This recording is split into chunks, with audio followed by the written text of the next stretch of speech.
गौरव वल्लभ के कांग्रेस से इस्तीफा देने को लेकर बीजेपी का पहला रिएक्शन आया है। पार्टी नेता सुधांशु त्रिवेदी ने कहा कि वल्लभ ने सनातन के अपमान का जिक्र करते हुए इस्तीफा दिया है। ऐसे ही रहा तो कांग्रेस को आगे भी खामियाजा उठाना पड़ेगा। बीजेपी की प्रवक्ता सुधांशु त्रिवेदी ने पार्टी की ओर से प्रेस कॉन्फ्रेंस करते हुए कहा, गौरव वल्लभ ने इससे पहले 2014 के चुनाव के बाद बनी एंटनी कमेटी को लेकर कहा था कि कांग्रेस मुस्लिम तुष्टीकरण की राजनीति करती है। इसका खामियाजा कांग्रेस को उठाना पड़ता है। उन्होंने आगे कहा कि गौरव वल्लभ लगातार जीरो की बात करते थे। अब उनको समझ में आया है कि जीरो क्या है। राहुल गांधी के साथ रहने वालों को समझ में आ गया है कि जीरो कौन है। दरअसल वल्लभ ने गुरुवार को पार्टी की प्राथमिक सदस्यता से इस्तीफा दे दिया और कहा कि वह पार्टी में सनातन विरोधी नारे नहीं लगा सकते। लोकसभा चुनाव से पहले छत्तीसगढ़ की विष्णुदेव सरकार की महत्वाकांक्षी महात्तरी वंदन योजना की दूसरी किस्म की राशि महिलाओं के खाते में क्रेडिट हो चुकी है। प्रदेश की करीब 60 लाख महिलाओं के खाते में 655 करोड़ की राशि ट्रांसफर की गई है। खुद मुख्यमंत्री विष्णुदेव साय ने सोशल साइट एक्स पर ट्वीट कर इसकी जानकारी दी। मुख्यमंत्री ने अपने पोस्ट में लिखा, महत्तरी बहिनी मन अपन खाता चेक कराओ। आज महत्तरी बंधन योजना के दूसरा किस्त 655 करोड़ रुपया जारी कर दे हन। सबके खाता में 1,000 रुपया आ गए होगी और हर महीना के पहले सप्ताह में आप मामला राशि जारी कर दोगे। डायरेक्टर अली अब्बास जफर ने सलमान खान के साथ एक था टाइगर और सुल्तान जैसी ब्लॉकबस्टर फिल्में बनाई है। अपनी अगली फिल्म बड़े मियां छोटे मियां के प्रमोशन के दौरान अली ने बताया वो सलमान खान के साथ दोबारा कब कोलैबोरेट करेंगे। पिंक विला के दिए इंटरव्यू में अली अब्बास जफर ने कहा कि उन्होंने सलमान को एक स्टोरी पिच की है जो उन्हें पसंद भी आई है, मगर अब ये पूरी तरह सलमान पर डिपेंड करता है कि पिक्चर पर कब से काम शुरू होगा। अली ने कहा, जैसे कि सभी जानते हैं कि मुझे सलमान खान से प्यार है, मेरे लिए वो बड़े भाई जैसे हैं। मैं उनके साथ फिर से एक फिल्म करना चाहता हूँ। मैं उनके पास जो स्टोरी लेकर गया वो उन्हें पसंद भी आई है। मैं ऐसा कैरेक्टर को लिखा रहा हूँ जो सलमान खान का स्टारडम जस्टिफाई कर सके। मुझे लगता है कि उनके पर्सनालिटी और स्टारडम से मैच करने वाले किरदार लिखना थोड़ा मुश्किल है। हमने जब भी पहले साथ काम किया है वो किरदार यादगार बनाए हैं। उम्मीद है कि अब जिस भी किरदार पर हम दोबारा साथ काम करेंगे वो भी बहुत स्पेशल होंगे। मैं सलमान साथ फिर से काम करने के लिए बहुत बेसब्री से इंतजार कर रहा हूँ। शराब नीति से जुड़े मनी लॉन्ड्रिंग मामले में गिरफ्तार अरविंद केजरीवाल को मुख्यमंत्री पद से हटाने की मांग करने वाली एक और याचिका दिल्ली हाईकोर्ट ने गुरुवार को खारिज कर दी। कोर्ट ने कहा कि इस बारे में कदम उठाना एलआईजी और राष्ट्रपति के अधिकारी क्षेत्र में है। ऐसे में इस तरह का आदेश हम नहीं दे सकते। हालांकि कोर्ट ने एक अहम टिप्पणी करते हुए कहा, कई बार राष्ट्रीय हित निजी हित से बड़े होते हैं, लेकिन यह निर्णय उनका है। इससे पहले भी हाईकोर्ट केजरीवाल को सीएम पद से हटाने वाले एक जनहित याचिका खारिज कर चुका है। इस दौरान कोर्ट ने कहा था कि ये कार्यपालिका से जुड़े मामला है। केजरीवाल को सीएम पद से हटाने वाली एक जनहित याचिका सुरजीत सिंह यादव नाम के शख्स ने दायर की थी। दरअसल आम आदमी पार्टी के राष्ट्रीय संयोजक केजरीवाल को कोर्ट ने 15 अप्रैल तक न्यायिक हिरासत में भेज दिया है। उन्हें ईडी ने 21 मार्च को गिरफ्तार किया था। मामले को लेकर ईडी ने आरोप लगाया है कि दिल्ली शराब नीति को लागू करने और तैयार करने में गड़बड़ी हुई है। कांग्रेस नेता पप्पू यादव ने 4 अप्रैल को बिहार की पूर्णिया सीट से चुनाव लड़ने पर कड़ा रुख अपनाया। उन्होंने कहा कि उन्हें रजत के एक सदस्य का फोन आया था और उनसे माधेपुरा से चुनाव लड़ने को कहा गया था। यादव ने कहा, मुझे रजत परिवार से फोन आया, वह एक नेता है और उन्होंने मुझसे मधेपुरा से चुनाव लड़ने को कहा। तब मैंने उनसे पूर्णिया निर्वाचन क्षेत्र के लिए रजत से टिकट देने और भीमा जी को सुपैल भेजने के लिए कहा है। मेरे लिए महत्वपूर्ण इंसान होता है, दिन नहीं। और इंसान हर दिन महत्वपूर्ण है मेरे लिए। मेरे लिए जाति महत्वपूर्ण नहीं है, मेरे लिए इंसान भगवान की तरह महत्वपूर्ण है। मेरे लिए हिंदू मुसलमान महत्वपूर्ण नहीं है, इंसान की ज़िंदगी महत्वपूर्ण है, उसकी खुशी महत्वपूर्ण है, उसके मुस्कुराने का अवसर महत्वपूर्ण है। और मैं बचपन से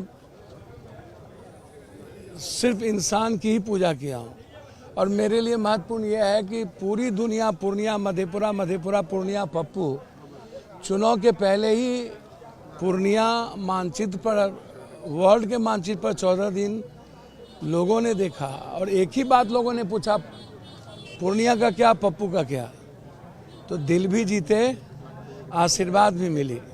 और पूर्णिया के हर माँ और बहनों का आशीर्वाद भगवान के तरह जो मुझे मिला, मुझे अब कुछ नहीं चाहिए। और यही बात मैं लालू यादव जी से हाथ जोड़ करके मैंने कहा। कल भी ये बात हुई कि मधेपुरा चले जाओ। मैंने कल भी कहा कि एक बार नहीं, दो बार मधेपुरा हराया है, मैं किस मुंह से जाऊंगा। और तब जब पूर्णिया कभी हराता नहीं है और हमेशा पूर्णिया मेरे पीछे पागल की तरह खड़ा हो जाता है। और साल भर सलाम पूर्णिया, प्रणाम पूर्णिया के बाद और गरीबों के इतने पागलपन के बाद तो मेरे लिए आत्महत्या ही ना होगा, सुसाइडल ही ना होगा। यहाँ कोई बैकवर्ड फॉरवर्ड आज तक जिंदगी में नहीं हुई। यहाँ कोई हिंदू मुसलमान मेरे रहते नहीं होता कभी। यहाँ हर परिवार के लोग अपना बेटा मानते हो, भाई मानते हो, आंगन की खुशियाँ जब मानते हो, तो क्या मिला पप्पू यादव को, इससे बड़ा क्या चीज़ है। इसीलिए मैं आज आपको आश्चर्य होगा कि आज का दिन मेरी ज़िंदगी के अध्याय का है कि मैंने सबका दिल जीता है और मुझे सबका आशीर्वाद प्राप्त हुआ है। मैं इंडिया गठबंधन की मजबूती के लिए काम करूँगा। कांग्रेस सांसद राहुल गांधी ने केरल के वायनाड से दूसरे कार्यकाल यानी लोकसभा चुनाव 2024 के लिए बुधवार को अपना नामांकन दाखिल किया। नामांकन के वक्त दिए गए हल्फनामे के मुताबिक कांग्रेस नेता राहुल गांधी के पास कुल 20 करोड़ रुपए की संपत्ति है, लेकिन उनके पास कोई वाहन या आवासीय फ्लैट नहीं है। इस मौके पर राहुल ने कहा कि वायनाड मेरा घर है और वायनाड के लोग मेरे परिवार के सदस्य हैं। उनसे मैंने पिछले 5 वर्षों में बहुत कुछ सीखा है और भरपूर प्यार और स्नेह प्राप्त किया है। उन्होंने कहा कि यह मेरे लिए बहुत गर्व की बात है कि वह एक बार फिर से अपना नामांकन दाखिल कर रहे हैं। ये बातें उन्होंने सोशल साइट एक्स पर लिखी है। मध्य प्रदेश के ग्वालियर से अमेरिकी नागरिकों को ठगने से बहुचर्चित मामले में अब अंतर्राष्ट्रीय जांच एजेंसियां भी सक्रिय हो गई है। इस मामले की जांच पड़ताल करने के लिए अब अमेरिका के होमलैंड सुरक्षा विभाग की टीम ग्वालियर आने वाली है। ग्वालियर के एडिशनल एसपी निरंजन शर्मा ने बताया कि ग्वालियर पुलिस के अफसरों ने यूएस एजेंसी के जरिए अमेरिका के होमलैंड सुरक्षा विभाग के अधिकारियों से बात की है। कांग्रेस उम्मीदवार केसी वेणुगोपाल ने 4 अप्रैल को यानी आज आगामी लोकसभा चुनाव के लिए अपना नामांकन दाखिल किया है। कांग्रेस ने वेणुगोपाल को आम चुनाव के लिए अलप्पुझा निर्वाचन क्षेत्र से मैदान में उतारा है। केरल में 2024 लोकसभा चुनाव दूसरे चरण में 26 अप्रैल को होंगे। वोटों की गिनती और नतीजों की घोषणा 4 अप्रैल जून को की जाएगी।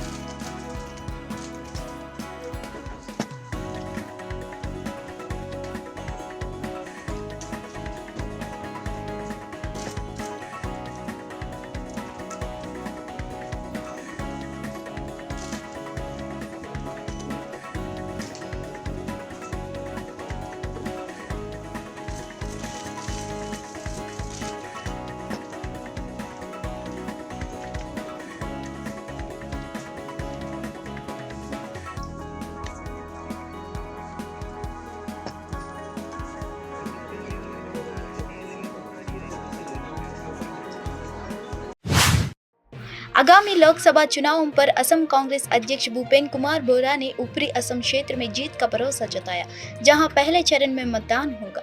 उन्होंने आगे कहा, असम में 3 चरणों में चुनाव हो रहे हैं।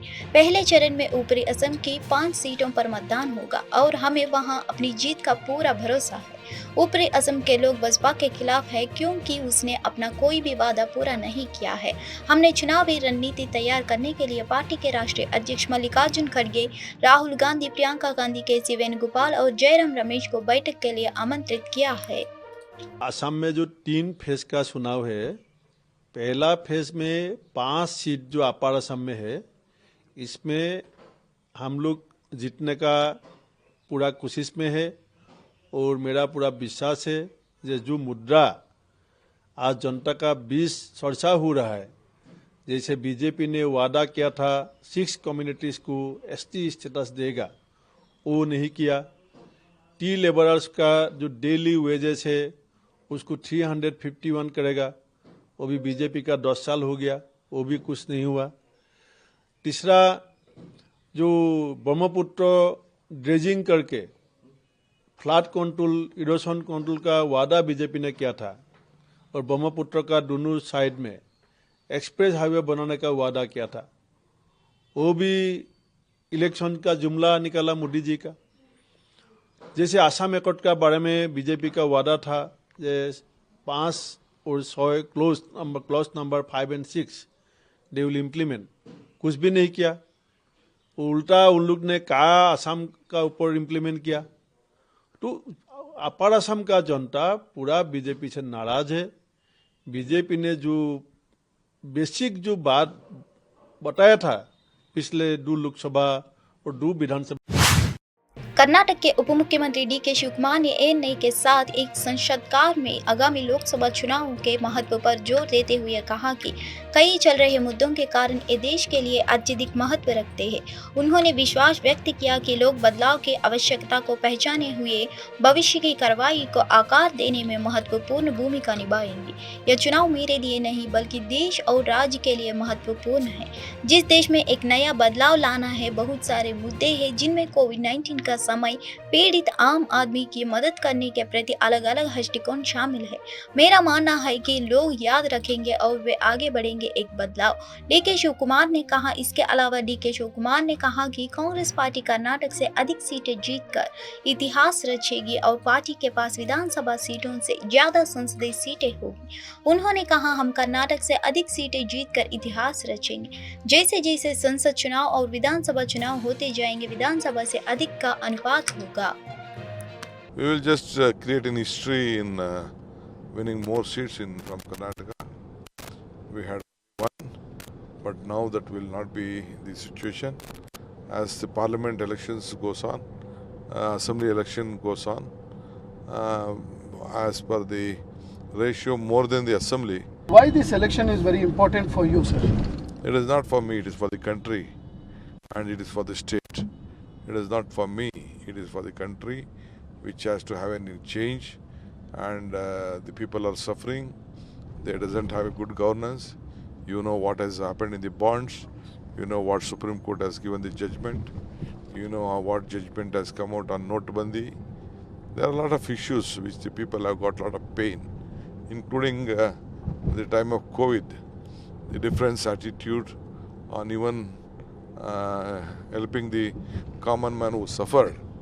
I think that all, people will remember and they will go for a change. You believe in youngsters' entry in the politics. You have fielded more than new faces, young faces. Is that a risky factor for Congress? It is not a risky factor. It is a new trend which we should believe. It is a new generation which we will have to take up. We should have built new generation. That is the Congress ideology. We wanted to give 50% of the youth, and but still we have given some youngsters who have been with a good family background, because we need support from all sections of the society. In the history of